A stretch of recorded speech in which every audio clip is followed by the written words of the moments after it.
From WBAY TV, coverage you can count on. Action 2 News this morning starts now. Good morning. Great to have you with us today on Action 2 News this morning. Guess what? It's a weather-aware day, keeping an eye on storms heading into parts of our area later this afternoon. So let's get right over to Chief Meteorologist Steve Balon. All right, thank you guys. I wouldn't be surprised if we see thunderstorms develop in 2 waves today.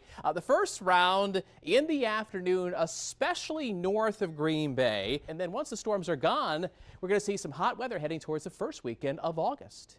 Kevin and Tammy.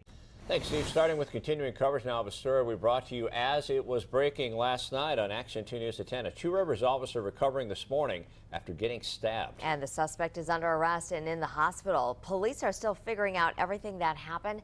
Kristen Allen's live there in Two Rivers. Tell us what police say led to that arrest.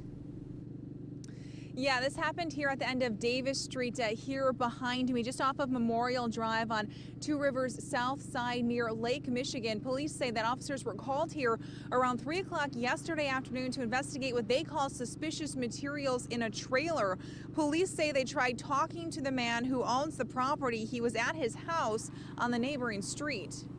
He did not comply with officers' instructions, and officers ended up having to go hands-on with him, try and subdue him.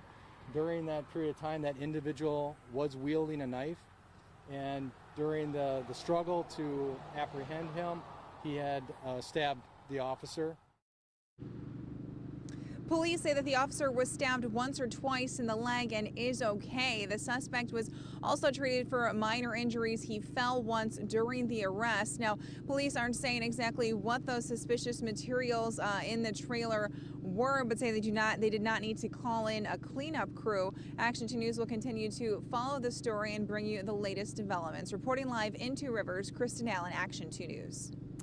Kristen, thanks. Today, a fallen Milwaukee police officer will be laid to rest. Officer Michael Michalski was with the Milwaukee Police Department 17 years. Today, a funeral procession will pass by a memorial set up for him in front of police headquarters. 30-year-old Jonathan Copeland is accused of ambushing Officer Michalski last week and shooting him in the back of the head. Officer Michalski was searching for a suspect at the time. Copeland will be back in court next week. This morning, an 88-year-old Green Bay man dies in a Shawano County crash. It happened yesterday around 4:30 on Highway 29 at County Highway U in Shawano County. State Patrol says the man was driving on County Highway U. He stopped at the stop sign at the Highway 29 intersection. Then as he pulled away, a 21-year-old woman driving on 29 crashed into his car, killing him. His passenger went to the hospital. We don't know how severely they were hurt, but the 21-year-old woman is okay. Also an update on an Oconto County crash we told you about Monday here on Action 2 News this morning. Well, police say that 54-year-old Joseph Gallagher of Fairhaven, New Jersey, died in that crash. They say he died after his car veered off the road and hit a tree stump early Sunday morning. Happened on Clatt Road near County Highway V. Driver of the car, also a 54-year-old man, was hurt and taken to the hospital. Sheriff's office says speed appears to be a factor, but they're still investigating. We'll let you know if they release any more information. A historic building in Fond du Lac will be torn down. This is the former Convent of the Holy Nativity on East Division Street, and 3 years ago a fire heavily damaged the building. And Action 2 News has followed the progress over the past 3 years. As the building's owner told us, he wanted to repair and renovate the building. Since then, city officials say he's missed their deadlines to get work done and never gave them a plan. The city now considers the building a danger and has contracted with a company to tear it down. Neighbors say they're sad to see the historic building go, but agree because of its condition that it needs to come down. It's going to be sad to see it go, but as long as it can't be recovered, that's the next thing that has to be done. The contractor has until the end of the year to complete the demolition. 5:04, we want to show you some video of part of a parking garage in the Dallas area collapsing. Look at this part that just fell in, and here another part collapses, cars crashing down. This part collapsed about 5 hours earlier. Around 30 cars are now damaged because of this. Irving fire officials in Texas say they don't know why the garage collapsed, but they say the ground shifting 1.5 feet in a year likely contributed. Also, neither the state nor the city required that parking garages go through a yearly inspection like buildings do.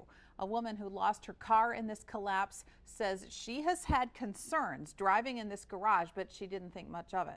It shakes, like when you drive by, you know, you can feel it, boom, boom, boom.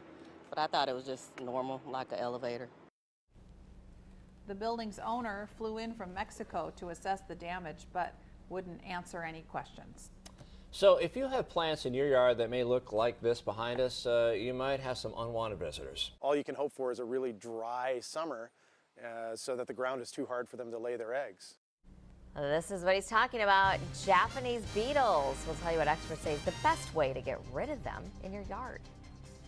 First, going to take a live look and say good morning to Manitowoc on our SkyCam network. And it's a weather-aware day if you're just joining us. So we're tracking storms coming to our area. And Chief Meteorologist Steve Balon's coming up for us after the break with a check on your forecast and Storm Center, too. From WBAY-TV, Kevin Rompa, Tammy Elliott, and Catherine Bracho. This is Action 2 News this morning. Coverage you can count on.